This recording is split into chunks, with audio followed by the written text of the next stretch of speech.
তুমি যে এভাবে কাঁদিয়েছ, আমি কি খোদার কাছে কোনো নালিশ করেছি?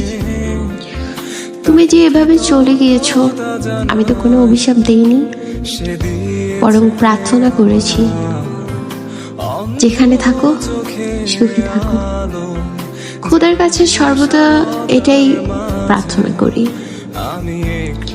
আমি তো মূর্তি নই, কষ্ট আমারও হয়, বুকে চাপা ব্যথা নিয়ে হাসতে হয়, আমাকেও দিনরাত বাঁচতে হয়। অভাগা হয়ে জন্ম নিয়েছি, কান্না করতে লজ্জা হয়। আচ্ছা, মন দিয়ে তো শুধু মনই চেয়েছি, এবার বলো কি এমন ভুল করেছি? যার বিশালতার মাঝে আমি একটুকু পাইনি ঠাই, তাকে কৃতজ্ঞতা জানাই।